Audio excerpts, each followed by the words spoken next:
Hello, everyone. Good morning, good afternoon, good evening. Thank you so much for joining us from wherever you're joining us from. Welcome to today's Science Talk. My name is Dr. Miriam Axel, and I'm delighted to be your host today. For those of you who are new to Science Talks, our weekly series showcases the exciting research of UNU-INWEH's colleagues, and it highlights real-world applications that address pressing global challenges. But these talks are more than just academic exercises. They're an open invitation to engage with science that drives positive change. I'm pleased to share that all of our previous science talks are available online on demand. You can watch the full 2024 series hosted by the amazing Professor Grace Oluwasanya on our website and our YouTube channel. The link to watch the recordings is unu.edu/INWEH/science-talks with an S. Today's talk, like all others, will be recorded, and the video will be made available after the session. We'll conclude with an interactive question and answer session, so please be sure to type your questions into the Q&A box, and I will read them to our speaker. Now, it is my great honor to introduce today's speaker, Professor Mohd Faizee, Professor of Practice in Water Diplomacy and Water Security in Fragile Regions, and lecturer at IHE Delft Institute for Water Education. He studies water and environmental governance in fragile regions, and his interest includes transboundary water security, environmental peace building, and conflict transformation.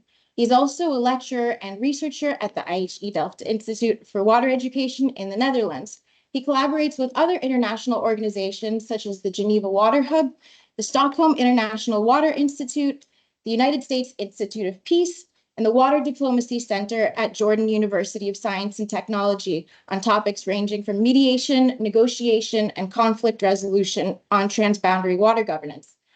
He's a former senior diplomat from Afghanistan with over 16 years of experience working with regional and international organizations in New York and Geneva. Faizee supports UNU-INWEH in developing research initiatives, capacity building, and tailor-made training, raising awareness about transboundary water security. Faizee's talk is Water Diplomacy, Its Tracks, and Third Parties Mediation. And now, without further ado, please join me in welcoming Faizee to the Science Talk stage. Over to you. Thank you very much, Miriam, and thank you very much, colleagues at UNU-INWEH for having me today and for giving me this opportunity to present today. Let me start by sharing my slides. Can you please confirm that you see my slides?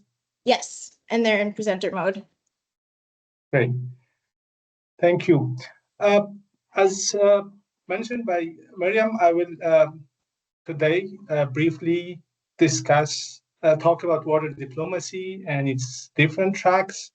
And my focus will be on third parties and their role in supporting water diplomacy processes and different tracks. I'll end with three brief case studies just to showcase what has been done on this front in all different tracks, and then we will open up for discussion and questions.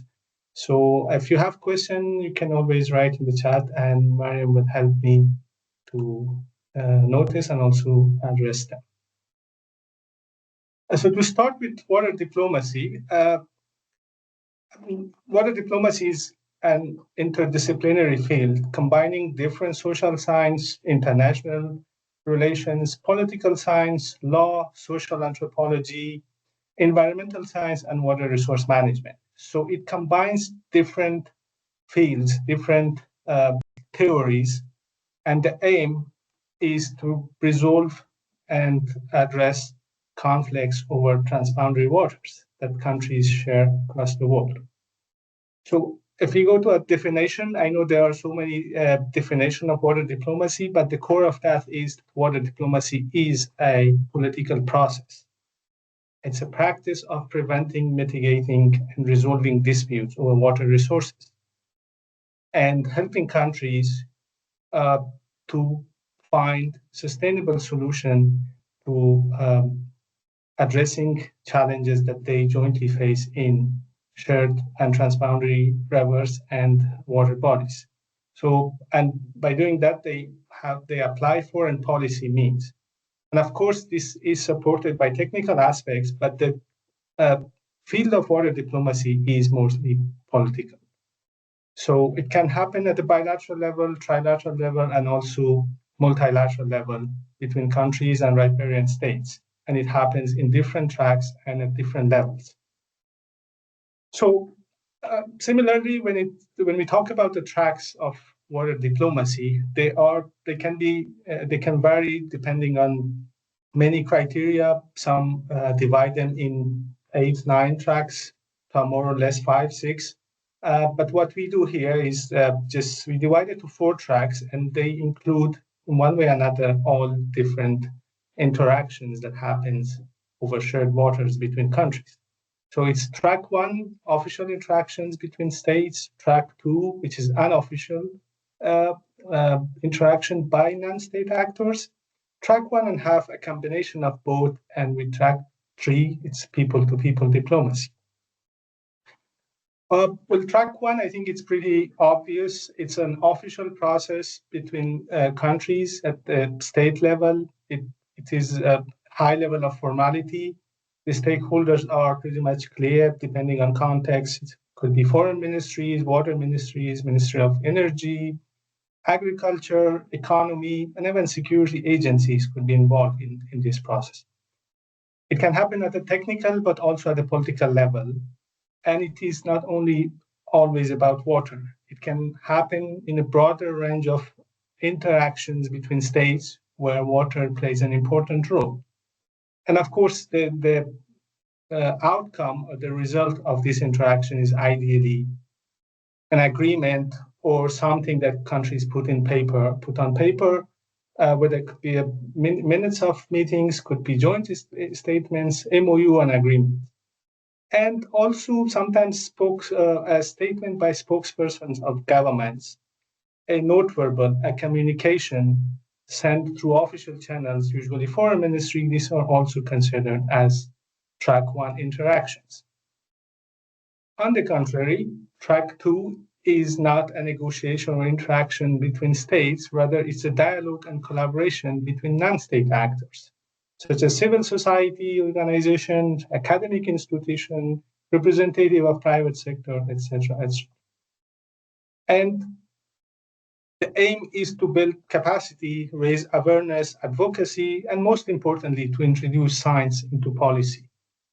And the impacts of track 2 might not always be visible on conflict management and resolutions, but track 2 plays an important role in conflict transformation.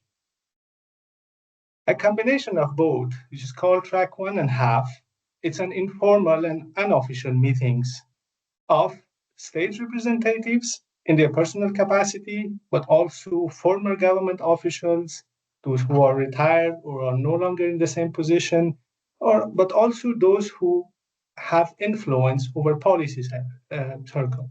Could be tribal leaders, could be influential figures, public figures that are involved in this field, but they don't have an official role. And on the other side, there are individuals from non-state organizations like academia and others, I just explained, and they come together in their personal capacity in track 1.5. So it's rather an informal and official process. Why it happens? For many reasons, because could be tense relations between countries, could be lack of recognition, etc., etc. I'll explain it in the next slides. But the idea here is to provide an informal and flexible kind of atmosphere where people can come and discuss about the problems that they jointly face in shared basin. And it doesn't often happen in public domain. Most of these could be covered, and there might not be anything in the public domain about it. And not always, but in most cases, it happens under Chatham House rule, where you cannot be publicly cited with reference to your name, but of course, what you discuss can be quoted somewhere else without any affiliation to you. So, and here the idea is just to stimulate more discussion and facilitate outside the box thinking. And again, participants can, in track 1.5, ideally can move beyond reciting and arguing over their official position and step back from official position and to see whether they can jointly explore what are the underlying causes of disputes and whether they can and also share their core concerns and perceptions of the problem. But if possible, also discuss the way forward. And there is no agreement or commitment in this track. It's only the idea is that countries come together and discuss or find ways that can fit into track 1. So it can happen simultaneously with track 1. And in my personal experience, it's most useful when track 1.5 takes place at the same time as track 1. And often these are mediated by or facilitated by third parties. But and this is track 1.5 is honestly my favorite track in water diplomacy that I am engaged with and previously also worked on that. But they are always not doesn't come with all the good things. They have their downsides as well. When we talk about the benefits of it, of course, they provide more space and for discussion, more flexibility, and provide room for innovative solutions and also for alternative perspectives. People here can talk more easily or more openly. And of course, this depends on the context. In some contexts, even that is difficult. But the idea is there's no obligation. You don't make any commitment when you speak and express your personal views in track 1.5. And also, track 1.5 could be complemented with having international experts, having scientists from outside the basins that could lead to knowledge sharing, but also capacity building. And the most important of all is it helps relation building and trust building. It helps people, individuals who are involved in track 1, because at the end of the day, we are all individuals and humans with emotions and our own biases and perspectives. But while we know each other more closely in track 1.5, it can affect the whole process in a way, but we can also build relations and trust in the long run. But again, these are probably the positive side of it, but less positive would be that these processes are so difficult to organize. Inviting the right people, finding the right people, inviting them to these meetings are not always easy. People often don't show up, especially when they are government representative. It's sometimes difficult to attend these meetings, even on your personal capacities. Individual views could be misinterpreted. Sometimes people think that whatever an individual says could be official position of the government that makes it more complex. And in my experience, sometimes even expressing your individual view, a personal view, could also cause you trouble when you go back to your country. That's the case mostly in difficult contexts, because you are not always allowed to even express your personal view, especially if you are representative of a government. And the other downside of the track 1.5 is like they're always secret. This happens discreetly and no information is available about this because nobody has to write about it. And that's how the agreement is made. So we don't have a benchmark for success and failure of these processes. But above all, these are lengthy processes and costly, and it's not always easy to keep that as a process. It can be one-off event, or can be a few events that could be positive but cannot be sustained for different reasons. So usually it happens, but it's not in a sustainable way. So, and track 3, it's mostly people-to-people interactions. It's about celebrating the shared values of the water bodies that we share. And it also aims to build trust and understanding across communities and people living on different sides of the border and share the same water body. International Day of Danube, for example, or an International Day of Amudarya are just an example of track 3. There are many other examples across the world.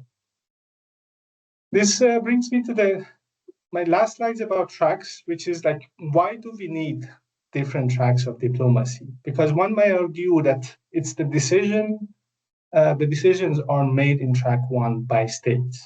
So why do we bother going to different tracks and having all these tracks and interactions while it might have little or no impacts on track 1? In my personal view, I think there are few benefits to it. There might be more. I'd like to also hear from you later at the end of this session. I think one important element of other tracks, except track 1, is like it allows for a broad range of stakeholders engagement. Track 1 is not always sufficient and effective. Sometimes track 1 is not even the starting point because of the political rhetorics, pressure by the constituencies, or even sensitivities of the issue. Water sharing is a sensitive issue still in many parts of the world. And sometimes track 1 is an established process and it's agreed framework. Probably it's also not adequate to address all the evolving issues. In various parts of the world, there are agreements, they work well, but when it comes to climate change, for example, these frameworks have not adequately addressed. It depends on the flexibility of the frameworks and, of course, on the relations between countries. They address or manage to address it, but not always, and not in all cases, especially when countries don't have good relations. So that's where the track 1.5, track 2, and even track 3 can be helpful. But another important point is like bringing science to support the political dialogue is something that track 1.5 and track 2, but also track 3 can do.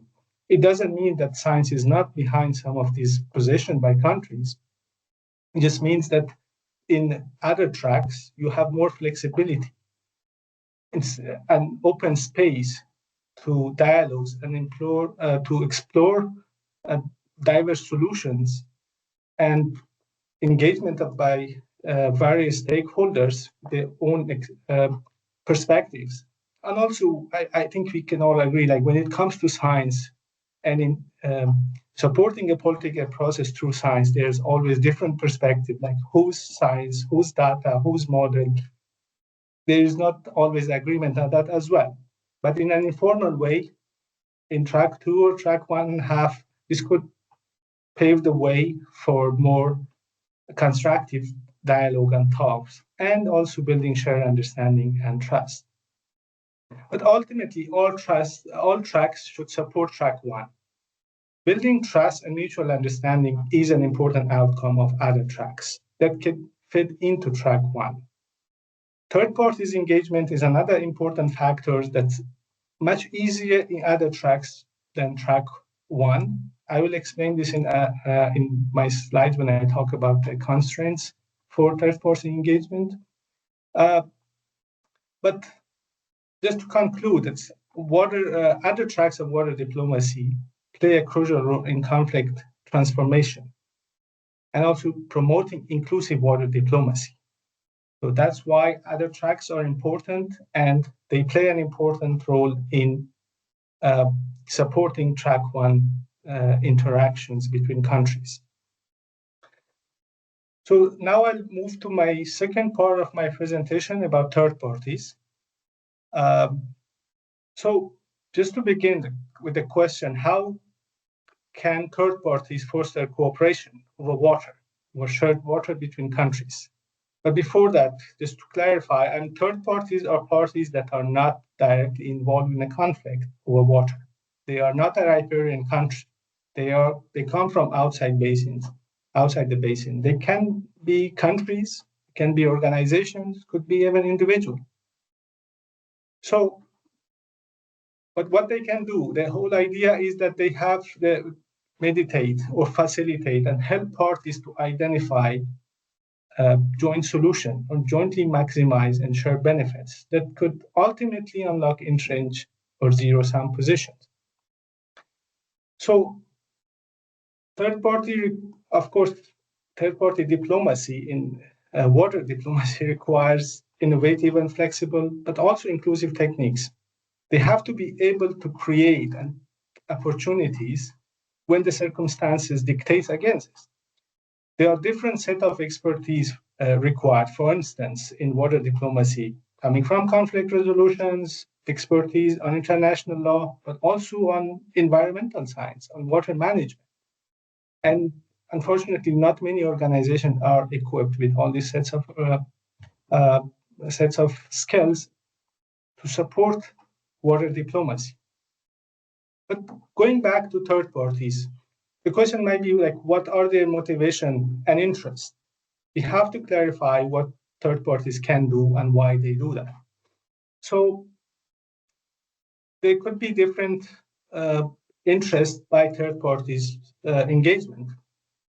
Could be conflict prevention, could be promotion of international law. Some organizations have the mandate to do that. Or could be humanitarian concerns. It could be environmental conservation interest. Or it could be also regional stability. Or in some cases, I think Middle East is, for example, is also prevention of migration and displacement. That's why there are third parties willing to engage in this situation and help countries to resolve or manage conflict. But also overall, it could be economic gains of some countries and organizations, or could be political patronage as well. But what means they offer? They can mediate or facilitate dialogue, they can provide legal assistance or capacity building or awareness raising, but they can also offer financing and investment. I think this is an important element, especially in developing countries and countries in fragile regions.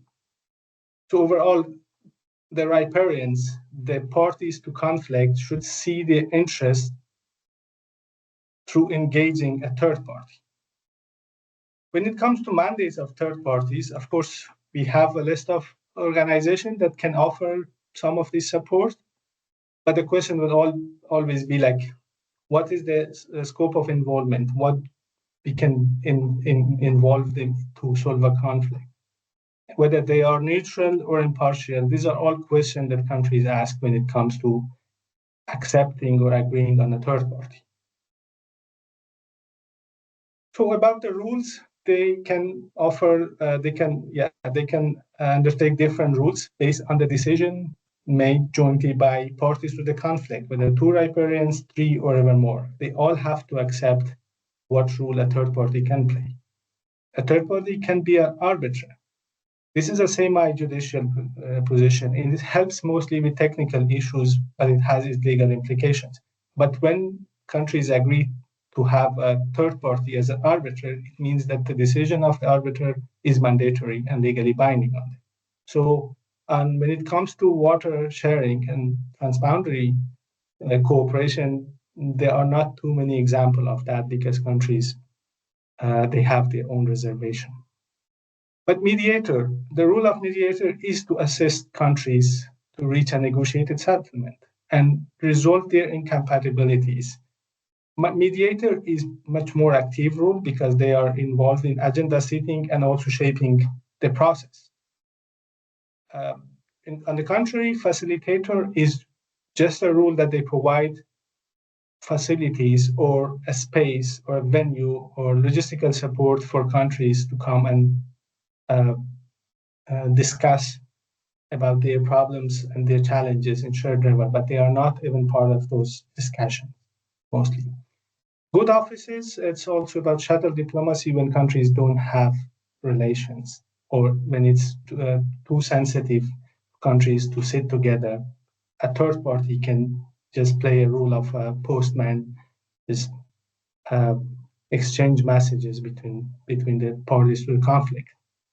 But also monitoring a permanent observatory role is something that there are third parties playing that role. For example, the World Bank, in case of Indus River basins.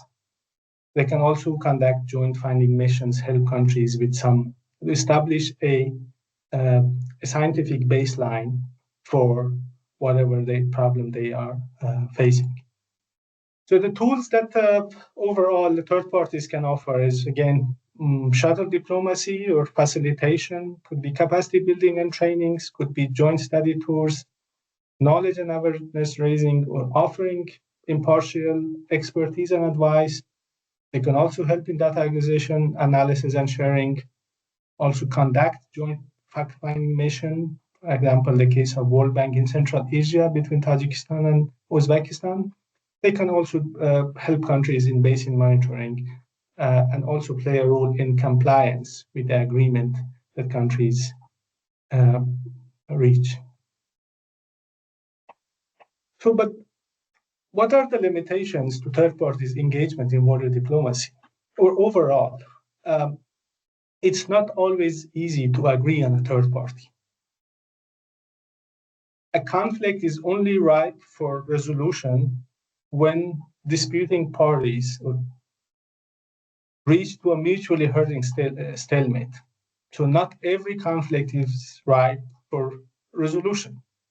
And we also have to accept that not always parties to a conflict want to resolve the conflict merely by engaging in dialogue. There are instances that countries just engage in dialogue, have these negotiations for so many years just for the sake of it, just to show that they are engaging while they are still advancing their unilateral actions and unilateral development. But in addition to that, when it comes to shared water, I think that an important issue is sovereignty issue. Many countries still consider water issues, shared water, as an issue of sovereignty of states. Therefore, they resist to external intervention. And that, of course, can affect the mandate and effectiveness of any third party. There are always questions about neutrality and impartiality. There are doubts because trust lacks in many basins around the world, especially those who don't have a good collaboration arrangements. Trust between countries, and of course that affects also trusting the third party, but also because of lack of capacity, there's also an issue of trusting self-ability to reach a deal where their interests are secured. So that's why the countries, when there is a kind of asymmetry in terms of capacity, knowledge, there's always hesitancy towards engaging a third party. All of this affect the mandate and scope and enforcement power of a third party. We can have a third party, but just don't give them any power to do anything. And of course, the capacity and effectiveness of third party is also important. Because when the issues are technical in nature and third parties mediate that, and they have access to specialized expertise, but they don't understand the political dimension of disputes, there's always a question of whether third parties, whether they can effectively address the solutions. Because again, water diplomacy is a political process. Solely technical solutions will not help countries to reach to an agreement. And my last point is about time and resources.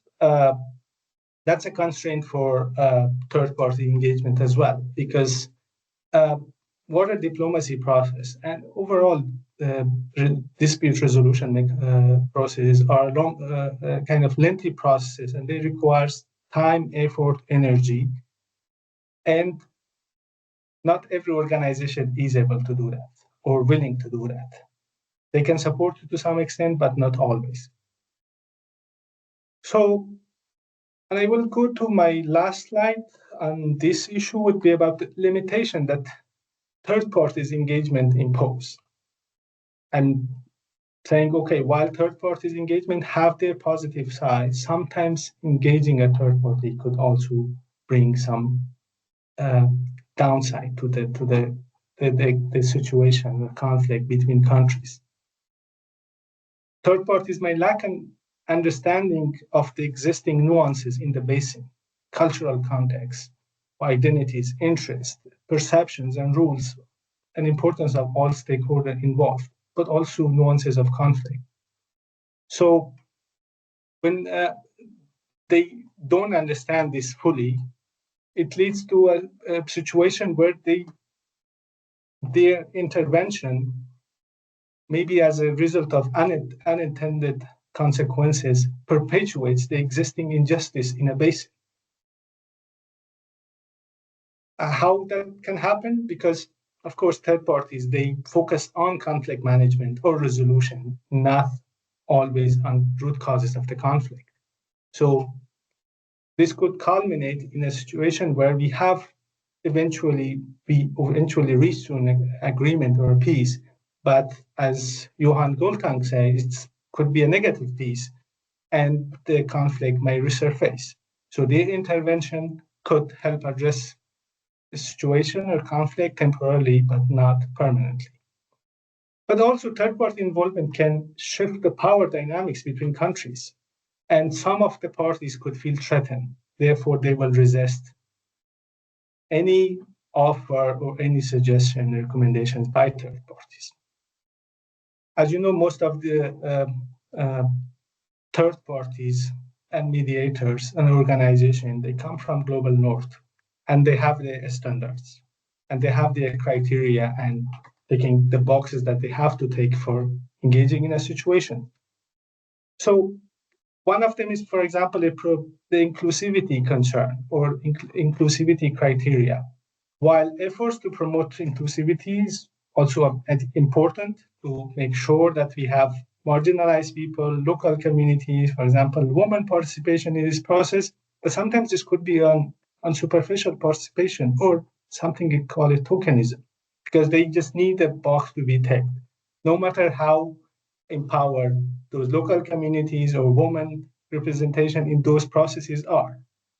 So they may focus on external standards that don't align with the local context and could in turn lead to resistance or lack of buy-in by parties, or just parties will just show as a matter of ticking box will agree to it while the situation is, the root causes of that is not addressed. So the push for inclusivity kind of might overshadow the main goal of conflict resolution. So it could eventually lead to frustration or at least dilute the focus from the main issues.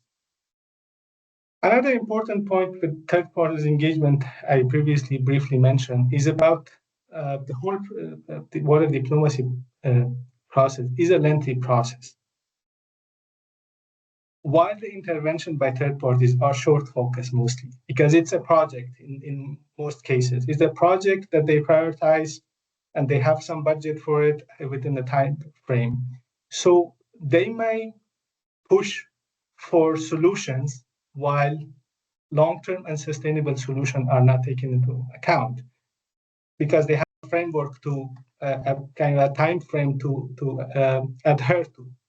So this is where the conflict management aspect comes. They want to address, make sure that countries don't go too far or reach an agreement whether if it's sustainable or not. But that leaves out the root causes of conflict, and that conflict might resurface. Or we say like an sustainable end to a certain conflict, in fact, can kind of provide a breeding ground for another conflict. And that we saw in many basins where countries agree to something, but then over time they again get into conflict because the agreement they made earlier did not address the root causes of the problem. So again, that has to be part of a cycle.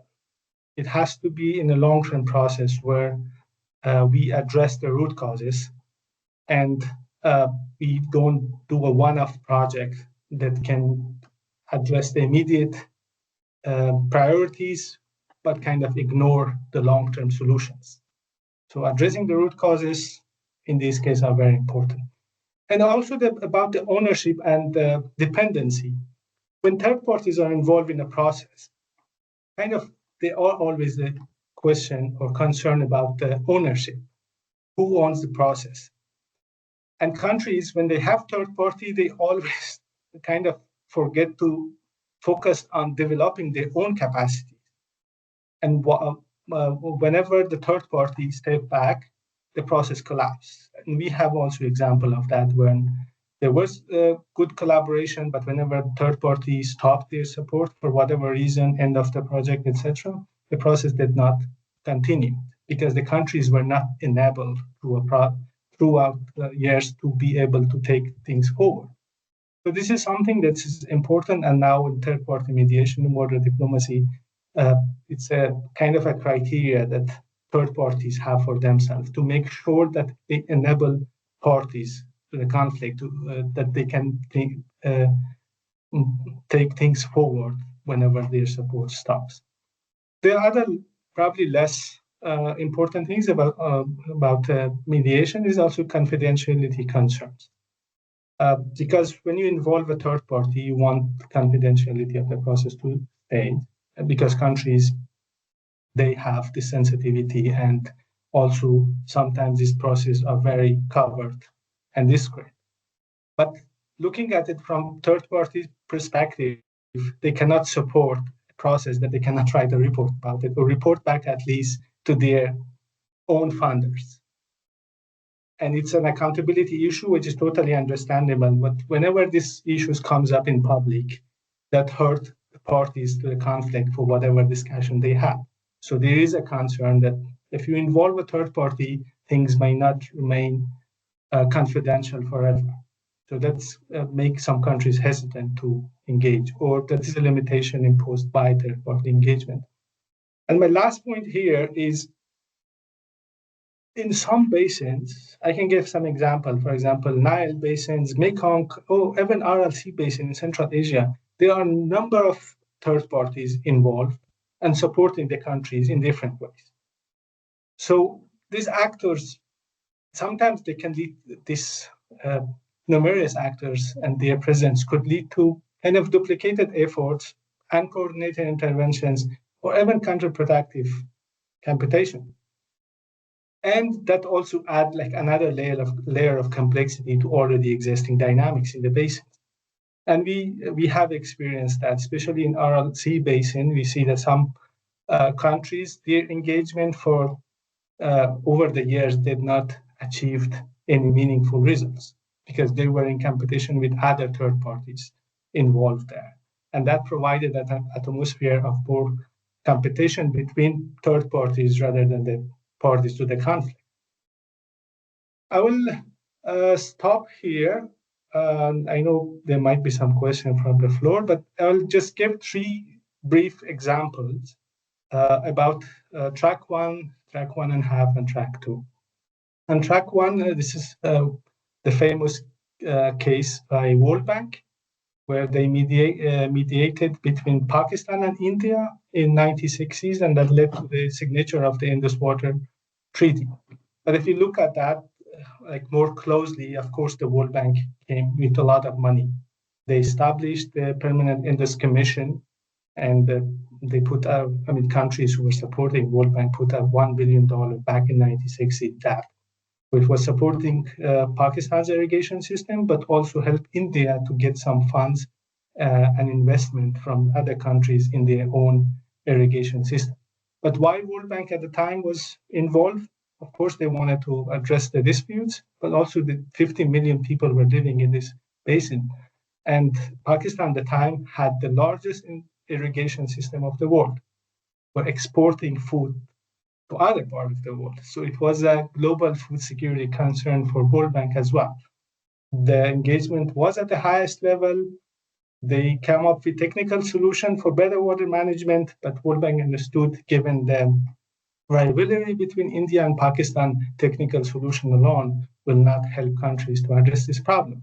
So basically, they came up with a solution dividing the 6 rivers, 3 for India, the eastern one, and 3 the western one for Pakistan, which up to date, the mechanism works despite some challenges that recently came up. But it is, again, a successful example of third-party mediation. And of course, again, the funding and the investment played a major role in resolving that dispute back in 1960s. For track 1.5 and track 2, I would like to give 2 examples that I was personally involved.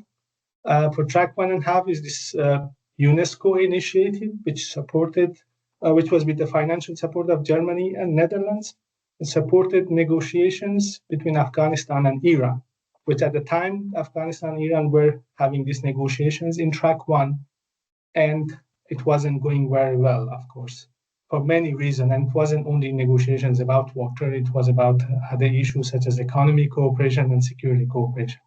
But UNESCO as a third party acceptable for both Afghanistan and Iran. They brought together negotiators, but also people from academia, from both countries, and also international experts.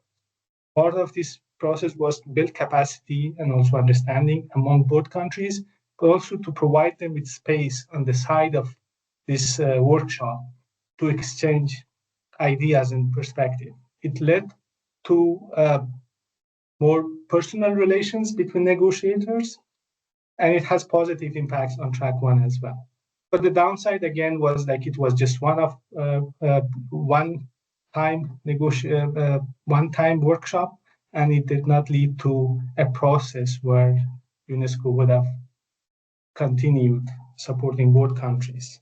And of course, that's for different reasons, because UNESCO obviously they said they couldn't secure more funding for this initiative, but it was a very successful initiative in our case, at least. I was part of negotiation team from Afghanistan, and I think my colleagues from Iran at the time would also confirm that it was a positive step, bringing both countries and their diverse perspectives in a more informal settings where we could express what do we think of the challenges and how do we perceive the existing challenges too, and how we think the existing challenges could be addressed effectively. While that space wasn't available in track 1 because of the formality of it, because of the position and instructions you get from your leadership. So this was an interesting example for us, and was very effective, I would say. And for track 2, we here at the IHE also have a network of Afghan-Iranian water scholars. It's a closed network of scholars where we bring 42 scholars from both countries. Scholars who are within the country working for academia and different organizations, but also those who are abroad and they have the capacity and knowledge working with universities, with research centers, from different backgrounds.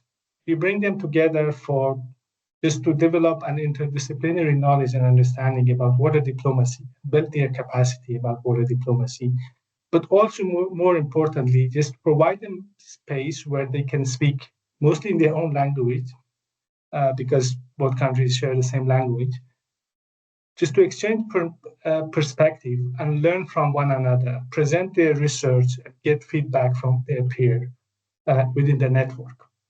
And all of this happens within Chatham House rules to make sure everybody feels comfortable speaking up. And the overall goal would be, we have a research and scholarly element where we encourage scholars from both countries to come together and, if possible, to do joint research, but also write scholarly papers, where hopefully we'll be able to also fund that. We have not reached that stage there, but I'm hopeful that this will happen. And again, the idea is to create shared understanding about water and environmental challenges in the Helmand River Basin. So with that, I'll stop, and back to you, Miriam. And if there's any question, I'd be happy to answer. Thank you so much. That was a really, really fascinating presentation. And we already have a few questions. Again, I remind our audience members to please put your questions in the chat. Already, we have a couple of really good questions here, so I'll start with that. First, how can third-party facilitators in track 1.5 diplomacy be trained to effectively manage dynamic environmental changes and shifting stakeholder needs akin to adaptive management practices?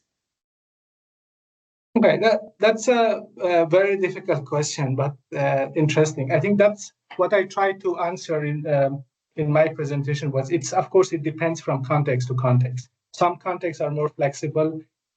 We have to consider the political dynamics as well, because it affects any collaboration, any interactions. But imagine that political relations is not that tense.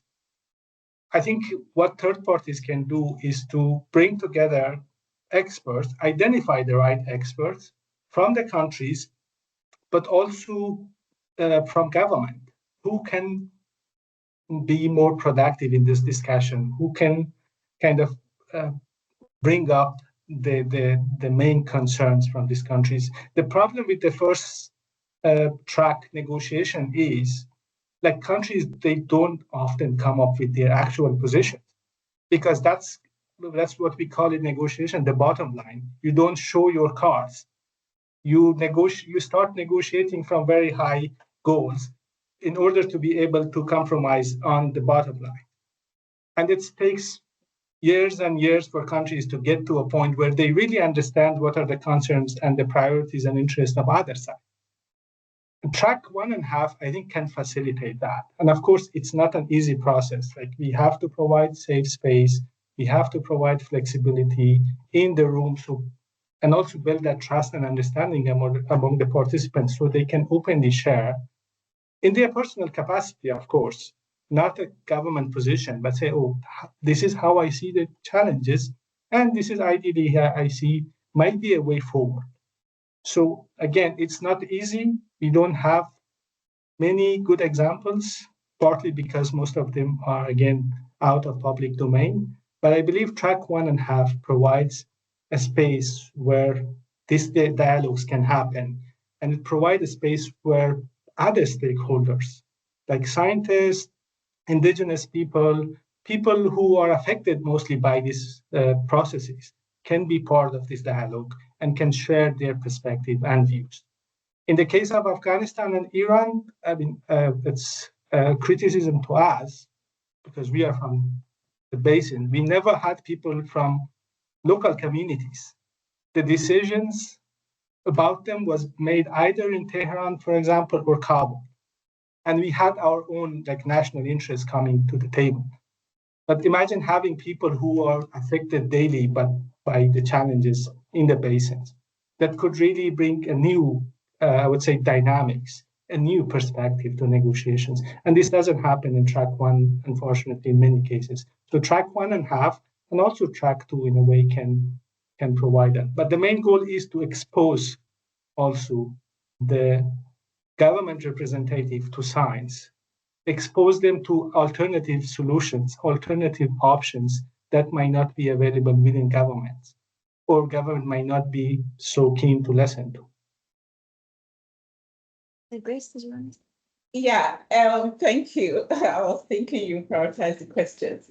I'm fascinated, and I guess it's logical, most of the things, but the term inclusive water diplomacy was what caught my attention, and interestingly, the case studies you gave. So now, just supposing inclusive water diplomacy with those case studies, so I'm wondering, what has been your experience in that regard?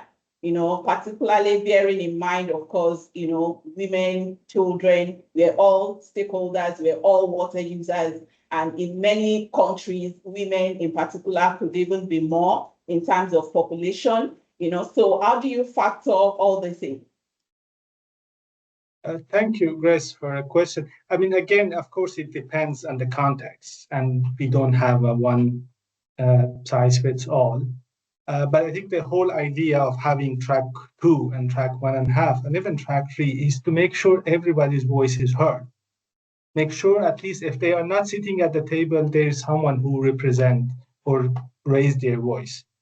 But they also, like, beyond, like, women, children, indigenous community or local community, there are factors and other sectors like environment, which is always sacrificed for the sake of economic benefits, especially in developing countries. Like, not too many people are there to kind of defend the environment, the rights of the environment as well. Because when we talk about conflict resolution over water, of course, the rights of the farmers, the irrigations, the demand for industry, this come first.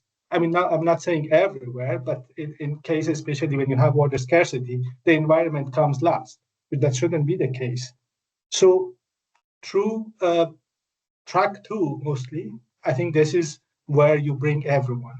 You bring best practices. The solution to the challenges in a basin might be unique, but there are many things that could be learned from other basins as well. The practices, the lesson learned, the mistakes that others have made. So that's where I think at track 2, especially when you have scientists and non-government organizations, they can raise that. But efficiency of track 2, of course, depends on how well they are situated within the countries. Like some states, they might not really listen to academia, let alone NGOs or others. Yeah, a closely related question. The negotiators themselves, how inclusive are they? The facilitators, the third party, how inclusive are they in your, in your experience? How inclusive are those negotiators themselves? Pick gender if you want, so those who are negotiating, facilitating the third parties, what's the dynamic in that space? Yeah, I mean, negotiations, when you refer to negotiations, I assume you refer to track 1 process where states actors are sitting around the table. It depends. I mean, again, there are people from different ministries sitting around the table based on the priorities and interests of that country. There might be women also representing that, but these are not inclusive. I can say for sure that in many cases, track 1 negotiation is not inclusive because it has its own limitations.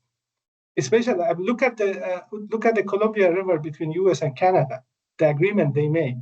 Now they are trying to include indigenous people, which have been out of these negotiations, state-level negotiation for so many years. And these are developed part of the world. Imagine you go to a fragile states or developing countries. Some of these are not really considered in track 1. And there's, of course, limited space for track 1 because the decisions are made mostly by politicians based on the priorities of that government. So I say that local communities, for example, are not represented in most of these negotiations. Or factors like environment are always not a top priority for many governments when they negotiate. Thank you. I need the point. We have a few more questions from the audience. Our colleague, Professor Cheng, is saying that he's bringing the example of Russia and China, which have a long border, and there are territorial disputes in many places, but at both sides have set aside disputes and have adopted a cooperation model and can focus on technology, culture, and trade. And so he's saying for river disputes, if a similar approach can be taken, not limited to the dispute itself, but looking ahead and suggesting mutual trust through cooperation. Do you have examples of this type of mutual trust on sort of larger issues through cooperation? There are examples. I mean, it's hard to say which example is really a successful one, but I mean, when it comes to water sharing, sometimes the sharing of the water, it does not give you, at least to all parties, like a benefits that they can compromise or reach to an agreement. That's why the concept of benefit sharing beyond water comes to mind. Something that Afghanistan, Iran had, it was a package negotiations where you mix water sharing with trade and transit and security issues.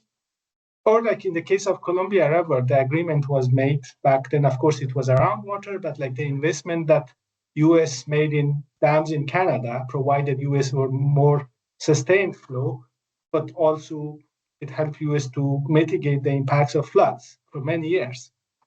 So there are examples across the world that can be used and can be learned from. But every context, every basin has its own nuances. We cannot really say that this will work in every basin. In the case of Russia and China, unfortunately, I'm not so familiar with the case, so I cannot really give an example, specific example.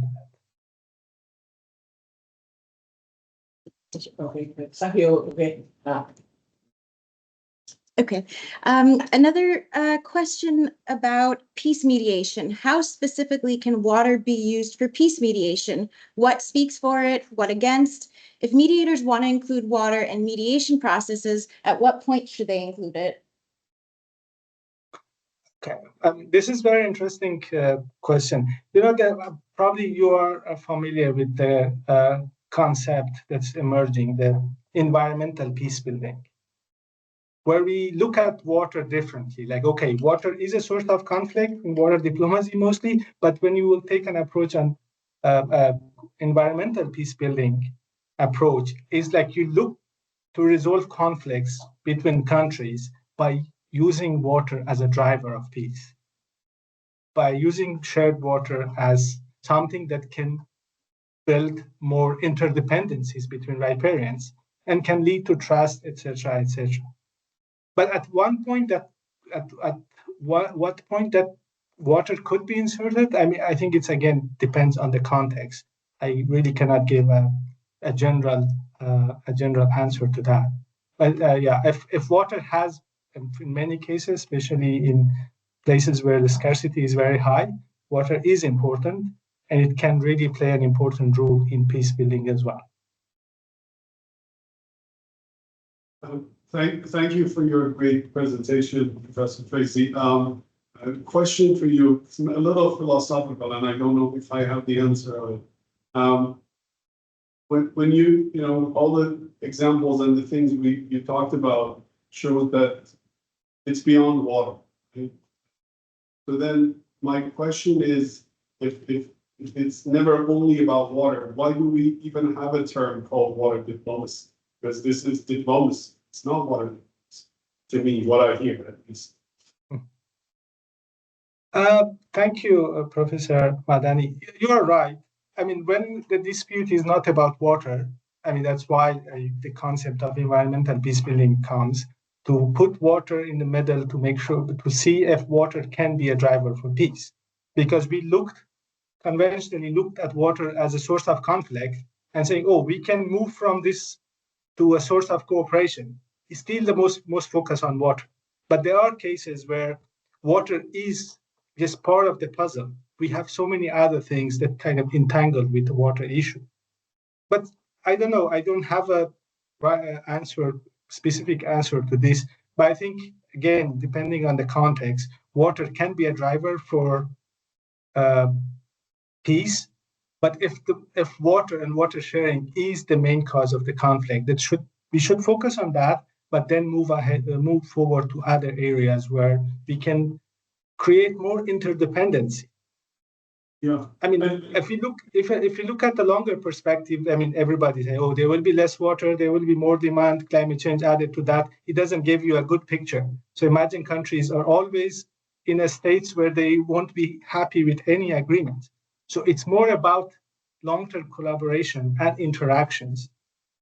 And if that is tied with broader issues, like maybe border conflicts, maybe security, or even trade and transit issues that countries can trade off, perhaps it could kind of give you a way forward where this mutual dependency works and countries have to kind of make compromises when it comes to certain issues and certain topics. I don't know. It just, again, it depends on the context.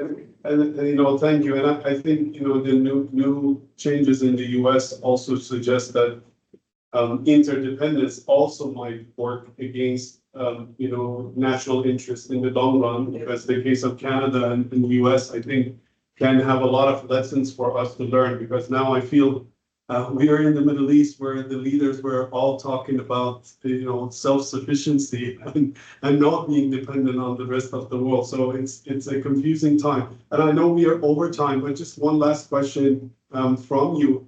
During the time that you were, you know, positive about the negotiations between Iran and Afghanistan, you were a counterpart on the other side. And so for some period, there was prospect of more cooperation, at least, I think, and the days were lighter than today. But what was making you hopeful? Because, and I think for the audience who might not be familiar with the area, Afghanistan is an upstream nation to Iran. Mostly, I think there is a little bit of geographical complexities there, but rivers are shared between the two countries. But you know, you were the upstream, and we were the downstream, Iranian. And then, you know, then we have to ask for more, and whatever you give us is the loss, right? It is a zero-sum game if it's restricted to water. So what was making you hopeful? Why were you coming to the negotiations table? I think that's a interesting question. I think I have written a chapter on that, which will be out soon. I mean, again, my own personal perspective of the whole process. It was a 4 or 5 years process, so it's hard to really say black and white what were good, what went, what did not go well. But I think that the whole idea was like we build trust through in certain areas, whether it's economic cooperation, whether it's energy, and whether it's water.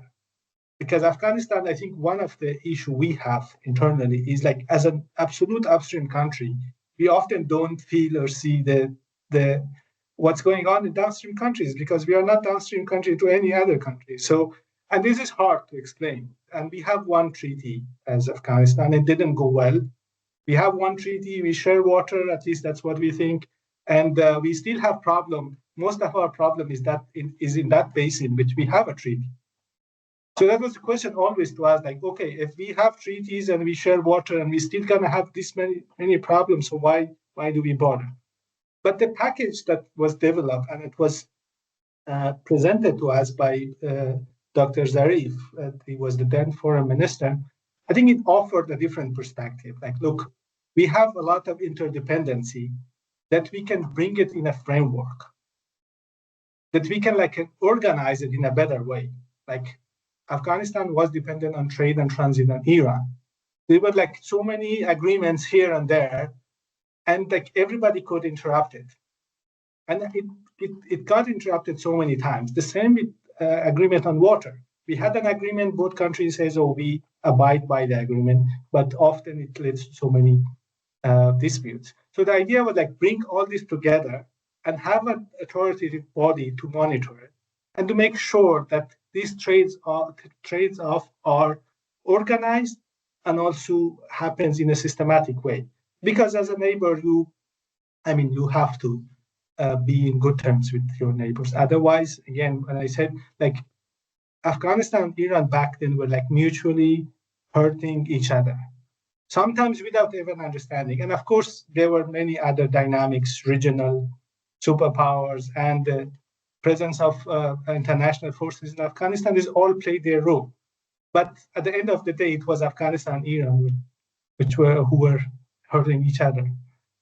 And yeah, at that time it went well, but of course, again, when the sanctions were back on Iran, when Trump left the JCPOA, I think that was the big crack in the deal that we were almost finalizing. And I think also on Afghanistan side, the signing of the deal with the Taliban also presented a new dynamics in the situation in Afghanistan because nobody wanted to, okay, Taliban, if they're gonna come and take power, nobody wanted to be in bad terms with them. So then the question was like, okay, if we don't support the Taliban, we at least don't want to be their enemies. And this like introduced the whole thing. But the agreement over water went well, and it was supposed to be signed, but with all this external dynamics, it affected it. I mean, still there is hope that at some point both countries could agree on something. But this is it. I mean, the water diplomacy process is a lengthy process. It needs patience and understanding. Thank you. I mean, it's related to this. Actually, just now I saw that our paper today got published, a paper out of collaboration with our colleagues at our UNU hub in Hamburg on the topic of Iran and Afghanistan just got published today, which estimates the amount of evaporation and evaporative losses in the region while the two countries are fighting. And it shows actually where the evaporation goes. So it rains out of the two territories. So, and that's something to consider. So it's in the Journal of Environmental Management in case people want to look. Back to you, Miriam. Thank you. Thank you so much, Professor Faizee. Unfortunately, we're out of time. We do have some questions, so I'll make sure they get to you. I think we could really enjoy talking to you for much longer, but want to be respectful of your time. Thank you again so much for sharing your experience and your wisdom. I remind everyone that this talk is going to be recorded and we'll share out the link. And please join us next week for another science talk. Thank you so much. Thank you very much. It was a pleasure.